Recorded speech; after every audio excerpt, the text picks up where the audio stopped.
Let me ask you a question. Have you ever been discriminated against unfairly for something you have no control over? I'm going to go out on a limb here and say that you have, under the assumption that you were born without your own approved time and location. Let me ask you another question. Have you ever been told you can't enjoy genre music because you're too young, or too old? That you aren't mature or intelligent enough to have a certain conversation because you're part of that generation? My entire life, I've detested these assumptions. It's a vicious cycle. The kids are called bound failures by many adults, but persevere and succeed nonetheless. The kids are called bound failures by many adults, but persevere and succeed nonetheless.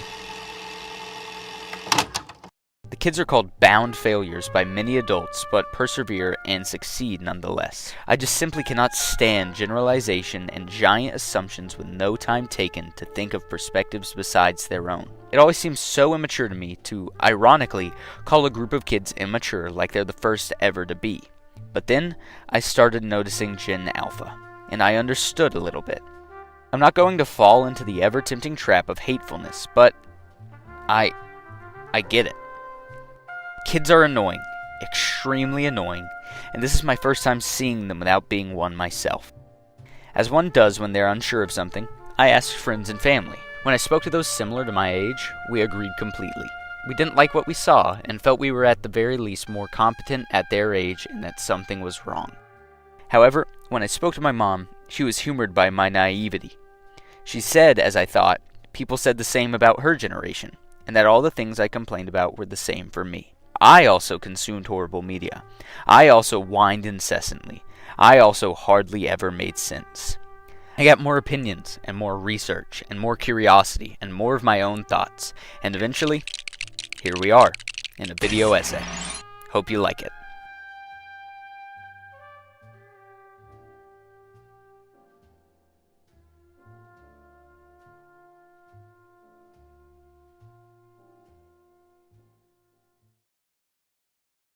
There are many unique things in much of Gen A's upbringing that may be a hindrance to their teenage and adult lives. For example, new status quo parenting techniques, which I've seen be attached to the phrase positive parenting. Now, I know it sounds a little whack that I'm going to critique something that is positive in the name, but it's not that surface level. This is a coin, and I will start with the positive side. In general, parents seem to be kinder to their kids and shower them with love. This love often appears conditional for the camera, but assumption is the language of gossipers. There are no shortage of young kids who know they are loved and feel safe in their homes, and this often translates to confidence. Without confidence, there are no leaders and business people. So I applaud parents who set up their children to believe in themselves. But these are two sides of the same coin.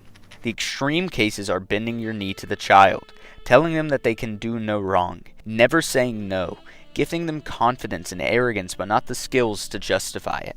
Let me give you a situation and how 4 different kinds of parents would react to it. You tell your kid to turn off the TV and finish his homework, but they fight it and tell you no.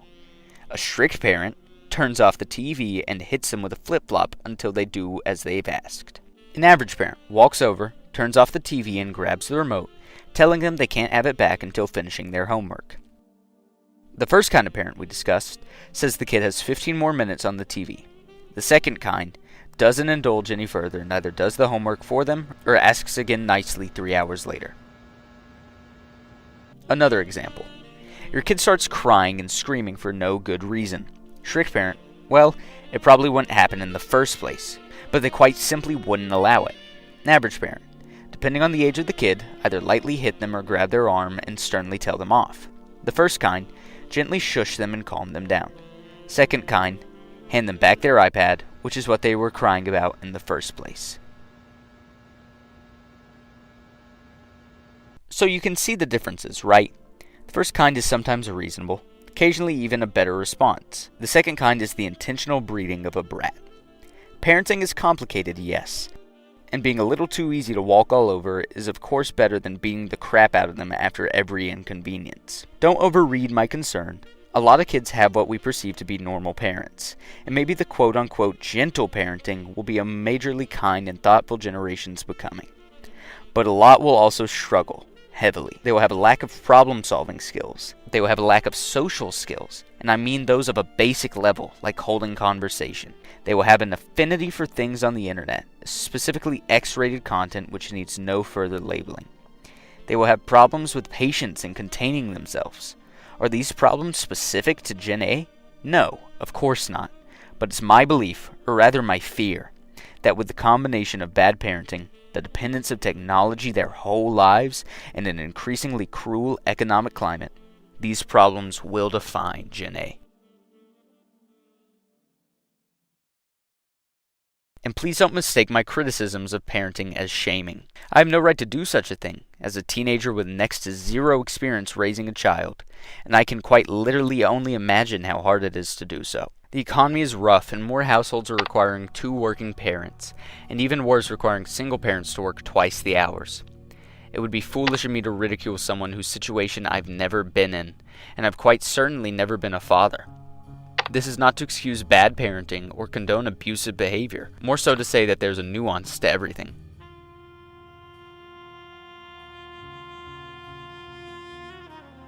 I mentioned technology, specifically iPads, several times this video, and I think most people know what it means to be an iPad kid, but we very, very rarely have a serious conversation about it. It's so easy to delve into name-calling and joke-telling, so easy to overlook this buzzword as a true descriptor of many modern children, so let's have that serious conversation. The iPad was released in 2010. Naturally, being released on the cusp of this new generation, tablets were very big parts of many kids' lives. This new technology meant a rather easy way to entertain kids. You download an easy game on it, stick around a few minutes to walk them through it, give yourself at least 10 minutes to rest. The kid's happy, you're happy, we're all happy. What's the problem? Addiction. There's a very big difference between someone who drinks and an alcoholic. Someone who drinks on occasion, somebody who drinks a little after getting a promotion, somebody who drinks a little at a bachelor party, at their own birthday party. You don't call these people alcoholics because to them alcohol isn't a dependability in their life. It's an occasional fun little thing.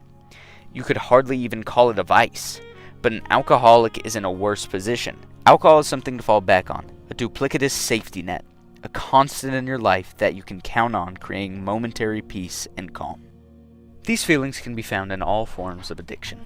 I know it's odd to describe children with such adult problems, but it's the case. You may ask the question, well, how does a child have adult problems? I raise you another. When a child is screaming in a restaurant and is calmed by being handed what he wants, who controls the hand? When the childlike energy emerges and is tired not by play but by distraction, who enables the distraction? When the child demands attention and is granted it from another source, who is the authority? There's nuance and ambiguity and possible reasoning to all things in life, but in most cases, parents are facilitating addiction. You may say I'm overreacting, yet I think many are overestimating the cognitive strength of a child not to succumb to addiction. But perhaps I am being too broad. Let's talk about the internet. To tell you the internet is odd is to tell a student how stressful school is. Unless it's your first day there, you already know it. I could go on for hours and hours and hours ranting about annoying trends, concerning videos, and brain-dead arguing, but I need not waste your time nor my energy.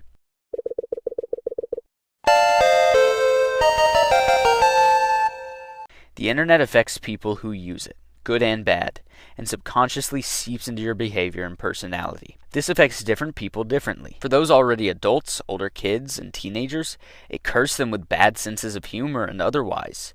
But I mean, at least they were already kind of grown. Don't get me wrong, I know plenty of millennials who started watching TikTok and became absolute weirdos, but they weren't grown on these things. They adopted the internet.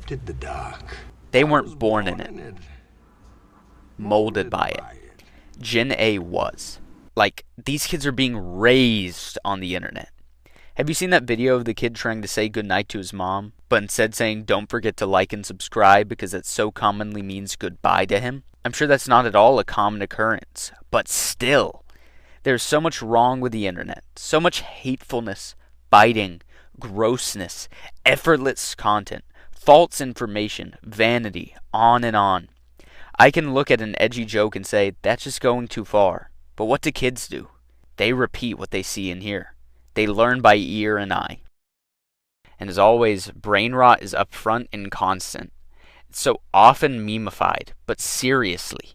Darn near every video is overly edited with loud stock sound effects, messily flashy subtitles, and uninspired ideas rooted in randomness. AI is rampantly taking over creative spaces, which contradicts the core attribute of AI. Creativity often takes the back seat, while mass-produced and uninspired content takes the wheel. Even away from entertainment, the influences are less than ideal. Children are impressionable. It's so incredibly easy to tell a kid they are something, good or bad, and they will adopt it. That's not a generation thing. That's an age thing. That's why it's important for parents to keep good watch on their child's influences. It's very hard to do that on the internet. No matter how many blockades you put up, no matter how much you monitor the things they watch, loopholes will be found both purposefully and accidentally. And while I hate to get what you may call political, the new thing is telling children that they have some kind of mental problem, or autism, or something in that arena. The internet has always been about being different and unique, and often that is found in faking neurodivergence and making others believe they are the same. You may misread that as me being ableist, but it's the opposite. We have made so much progress with how neurodivergent people are treated in the world. They used to be play dolls in circuses. They used to be denied that they were biologically different. But we are finally at a point where the worst it usually gets is crude jokes. This, however, sets it back a little. Autism isn't a medal you can choose to wear or some kind of quirky attribute. It's complicated, and I don't think I'm educated enough to say what it really is, but it's not something you choose to be. Telling kids that their weirdness is neurodivergence is immature, because it often leads them to excuse their wrongdoings with false information. It's again very complicated, and I'm very happy that autism is now being so normalized that people without it are pretending or perhaps really believe they do have it, completely backwards from how it used to be. Much more importantly, kids can now easily figure out that there is actually something different about them, and that in some situations they need different treatment, a huge plus. But I hate how much misinformation is spread. Getting in front of a camera and doing something stupid and childish, then writing in the caption about your self-diagnosed autism is just the kind of ammo that keeps ableism alive. My example of neurodivergence can be applied to a multitude of things, and I will let you fill in the blanks with whatever you believe. Kids remain easily influenced and will likely believe what you tell them if it makes them feel good. This also applies to toxic behavior, unhealthy habits. All the bad things you can easily indoctrinate a child with become 10 times worse and 10 times more common with the internet.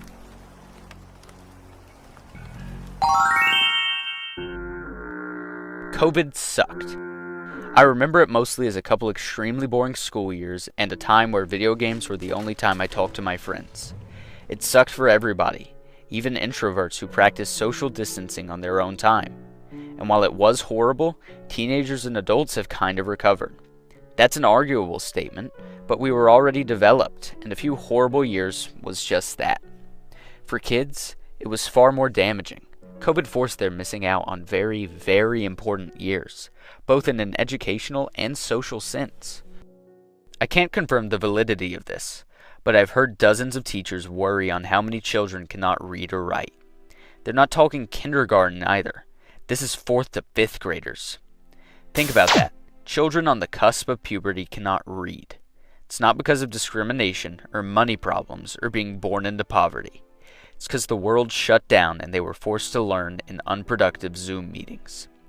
Even after schools reopened, many parents, understandably so, decided to keep their children safe at home for a little while longer. Bottom line, many young children have tragically missed out on important years of their lives because of an uncontrollable pandemic.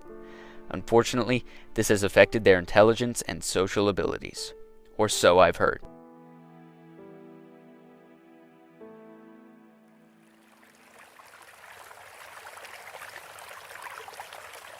Luke 6:41.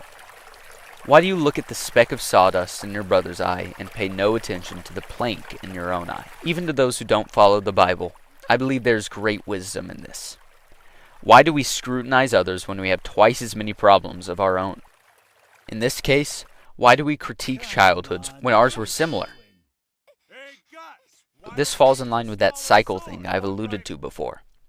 For at least the past 100 years, adults have felt in some way or another that kids today are worse than before.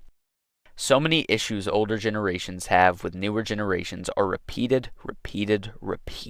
The way I feel about kids' usage of modern technology, the way they felt about kids' usage of modern technology. The way I feel about the music kids are listening to, the way they felt about the music kids were listening to. I didn't even bother making fun of the slang because it's so easily refuted by they felt the same way about ours. And even then, plenty of slang naturally died over a few years because it didn't stick.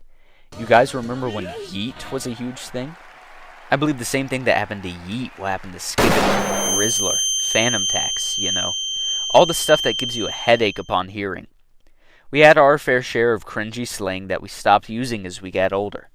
As for entertainment, I honestly think this depends entirely upon the parent. And seriously, let's not act like we didn't have brain rot in our childhoods.